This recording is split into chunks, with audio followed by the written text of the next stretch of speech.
Yo, this movie Reptile, holy shit.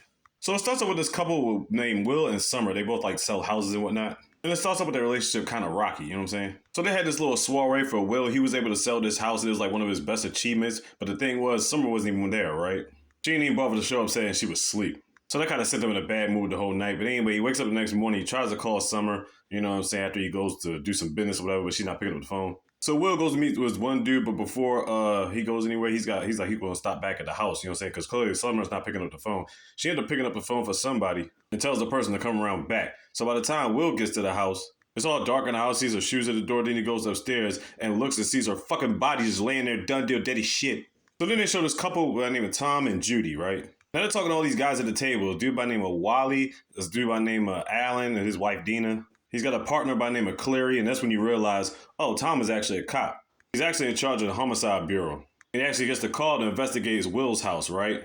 So Alan ends up talking to Tom one-on-one, right? Now the thing is, Alan's kind of old, and the thing is, he tells him he's got MS. So he's like, oh shit. So he ain't got really that much longer to live. So they found out Summer was stabbed like 33 different times. The crazy thing about it is the weapon was still lodged in her because it was so far stuck into the bone, they couldn't even pull it out. I'm like, what the fuck? So they also found evidence of blonde hair in the room. So we're like, okay. Now, when they go back out the house, they start talking to people. You notice all these other people that are crowded around, they're like neighbors and stuff like that. And then there's one particular dude just looking all shifty and shit. So Tom was talking to this one lady that's a next door neighbor. She said she had seen somebody in a hoodie and somebody with a limp. So they keep showing this guy that's shaking around the crowd. We're like, who the fuck is this guy? By the way, he's got blonde hair. So they get some evidence about this red Buick. And then they talk to Will in the interrogation room. Now, it turns out Will was talking about marrying Summer, but the thing is he couldn't technically marry her because she was technically already still married to this guy by the name of Sam Guilford. Now, when they bring the body to the morgue, she's got like cuts all over her because of the stab wounds, but then she's got like this spot on her hand. But the thing is, it's not blood, it's actually paint. It's some type of like calamine paint, but the paint, it's like an old school paint. Like most of the time, the paint, they wouldn't even use this type of paint anymore. You know what I'm saying? You have to find it at like old towns or some shit like that. So they go to the house and talk to the Sam Guilford guy, right? Now, Sam Guilford's cooperating with him at first or whatever like that, but then they see the spot on his hand, right? And we're like, oh shit. He's got some type of paint on it. But if you look at his house or whatever like that, it doesn't look like he's been doing any type of interior decorating lately, you know what I'm saying? So he's like, do I need a lawyer or something like that? And bottom line is, they can't really investigate him because they ain't got no search warrant or whatever like that. So they give him a card and that's it. Now they do some more investigating to find out about Summer. Now apparently, Summer has sold 6 houses, but she didn't get any commission off it. You're thinking to yourself, what the fuck? That's some strange shit in itself, right? Now the thing is, they go back to the house and they talk to Will, and they talk to Will's mom, Camilla. Now they get some information about this property that Camilla is supposed to say that she owned. But when it turns out when they look up the stuff on the property, apparently she sold that shit like 18 months ago. You're like, why is she lying and say she owned it? So remember when I talked about the guy that was looking all shifty, whatever like that, when everybody was looking at the house? Well, they show him in the shower and he's like washing his hair or whatever like that. Now his hair is black. So you're like, oh shit. Then he approaches Will at the door or whatever like that. And apparently he's supposed to be some type of neighbor. He was like, yeah, you got some of my mail. I got some of your mail or whatever like that. And he gives him his mail. It's like a heated conversation and Will finally slams the door. It was like, what the fuck? So you're probably thinking to yourself, he's probably the killer, but hold on for that for a minute. So when Tom and them found out about the house that she doesn't own anymore, they go investigate the house. Turns out it's like some little spot in the middle of nowhere. It's actually a church. And he notices the church is being painted with calamine paint. Then he ends up talking to the caretaker there who happens to have blonde hair. Da, da, da. So they ask him if he knows anything about this Buick. He's like, nah. If you don't know anything about Summer's ex-husband or whatever, nope. So basically the caretaker don't know shit. So then we find out Summer had a friend that she used to go like swimming with at a pool or whatever. Now at the beginning when they first talked to her, they act like she ain't no shit. Then, hold on, I'll tell you about that in a minute, but let's get to this guy. We get to Summer's funeral and we'll see some guy out around the corner, so he starts chasing him around or whatever like that, but he ends up disappearing. After the funeral, Will ends up talking to Tom and then he tells him some other stuff. He tells him about the situation, the guy that came to his door. Turns out his name is Eli Phillips. So Tom and Clary end up going to Eli's house. Now Eli tells them that he thinks the Grady family are crooks. He tells them how they bought out his property and all this other stuff. Now, do we believe Eli at this point? Right now, we're not so sure. You're probably leaning towards no, right? Well, hang on. So it gets to a point, they give him a card, then they go about their business. So apparently, Summer's friend calls up Tom again or whatever like that, and then she wants to confess some things. Turns out she knows exactly who Sam Guilford is. And she says that Sam sells dope and heroin and all that stuff. We're like, oh shit. So right there and there, they think they got drugs and they think they have motive, you know what I'm saying? So they go to the house to try to arrest Sam. Sam's not resistant, but he's got to get some clothes on or whatever like that. So he gets some clothes, but he ends up getting the drop on Larry, ends up trying to shoot at him, and he ducks out of the way. Yeah, while he was going to the bathroom, Tom was investigating all this stuff in the house, whatever like that. They figured out the blonde hairs that they found on Summer was a wig. So at this point, you're still thinking it's Eli, right? Hold on. Because Tom had found this painting in Sam's house of this naked girl tied up, whatever like that, with this wig on. But the thing is, the wig was actually a real wig. It's not in the painting. So you're like, oh shit. So you're thinking to yourself, is it possibly Sam? So anyway, Sam was shooting. He's trying to escape. Tom chases after Sam, whatever like that. He's popping back and forth. And he ends up chasing him into this daggone barn or whatever. Turns out Sam ended up getting shot fatally. He's done daddy shit. Now Tom's thinking to himself, he didn't protect himself because of Summer. He protected himself because they found 13 fucking bricks of cocaine and shit. I'm like, fuck. So it gets to the point when everybody's there, the cops ask him to give him his gun, and they take his gun. I'm thinking to myself, like, the fuck he was defending himself? Why the fuck they take his gun? So he's got to go through this evaluation. He tells his therapist about the nightmares he be having. He said he had this one nightmare where he's just chilling, and then people come in the house and start shooting, and the thing is he can't pull the trigger. But he says ever since this case has started, he's been able to pull the trigger. You know what I'm saying? His dreams, it's wild as shit. Then we got this one scene where Will is trying to sell the house because he don't even want the house no more. He's trying to sell it to this couple, right? This one person's got like a bad leg or whatever like that. But turns out his leg is not that bad at all when they show him the upstairs bedroom. And while he's trying to show this couple stuff, the chick lays down on the floor and she's taking pictures of where Summer was laying there done deal dated shit. So I'm like, what are they doing? Paparazzi shit? After that, he tells him just get the fuck out. Afterwards, we see Will just getting drunk at this spot and then he ends up talking to these two girls, right? One of them talks about wanting to be a real estate agent. Then they start talking about their past, about their ex-husbands and wives and stuff like that. They end up having this wild conversation. Then he gets her in the car and gets her home safe. All right, so we get this one scene on the news, right? Because at this one point in time, they almost had Tom off of the case pretty much, right? Because he was looking at pictures of Summer's hands or whatever like that. And he was thinking to himself, could there possibly be teeth marks? So what he does is they go to Sam Guilford to try to get like analysis on his teeth. It turns out it wasn't deep enough to bite into the skin. So the analysis didn't come through clear. So basically that theory went out the window. So we think the investigation is pretty much a dead end until they see something on the news about these 13 bricks of coke or whatever like that.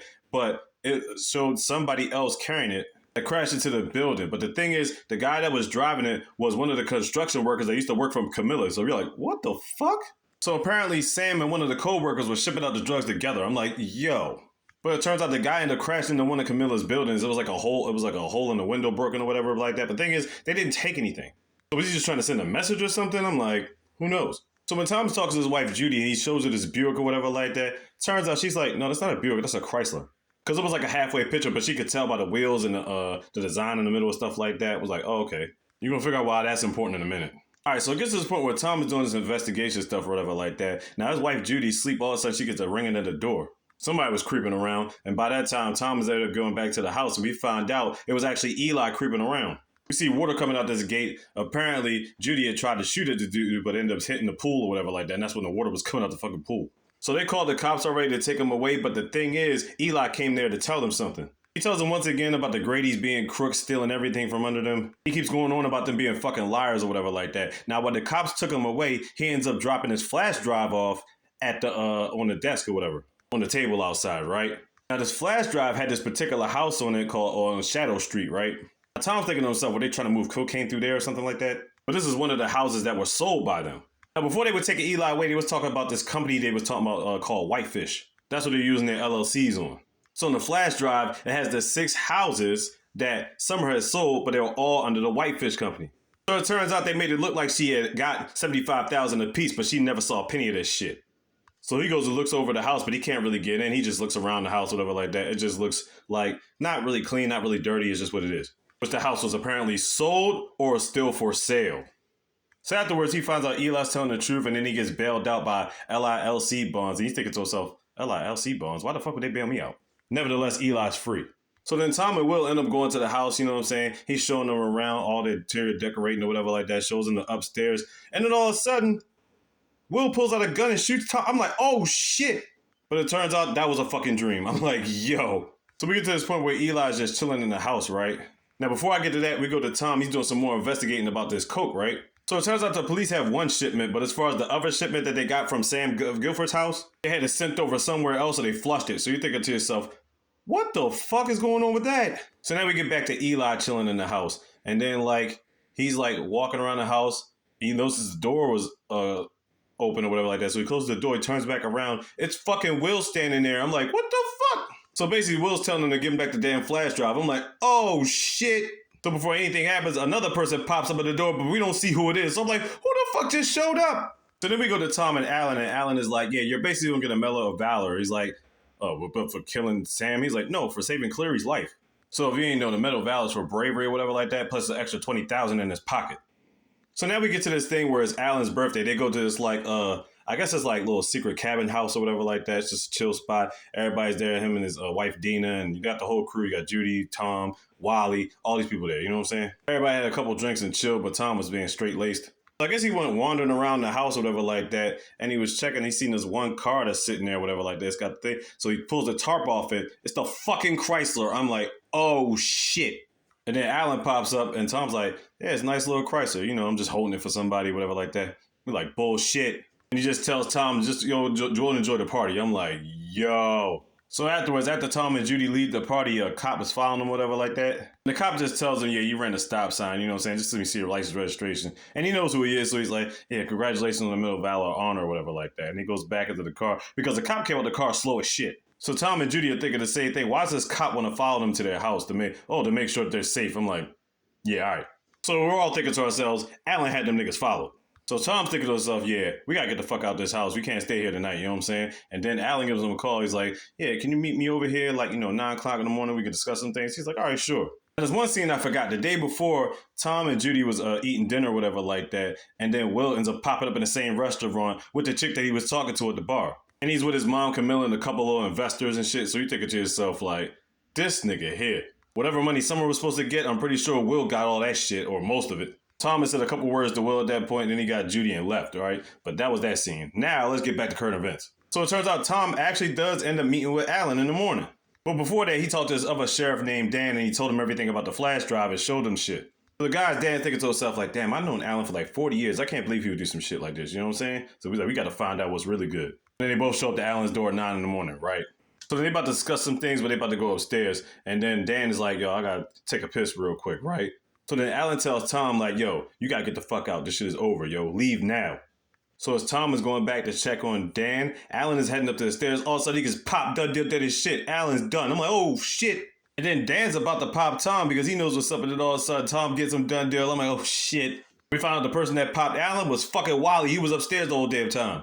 And Tom ends up popping Wally. You know what I'm saying? Almost gets done deal his shit, but he's like still hanging on, but he can't move his legs. So instead of Tom popping him, you know what I'm saying, he wipes his blood off or whatever like that because he's got his hand's messed up, wipes blood off on him from the gun on Wally's gun and puts it in his lap, whatever like that. Then he calls the police. Last thing we see is Tom getting his hand cleaned up by Judy, whatever like that. And then we see Will on a golf course or whatever like that. And then we see all these like golf carts coming or whatever like that, but it's a bunch of golf cars full of police. And they pretty much end up locking up Will, and that's the end of the thing. So I'm thinking to myself, I'm assuming Eli's dead as shit. I'm gonna assume Wally was the second guy that came in the door to get Eli.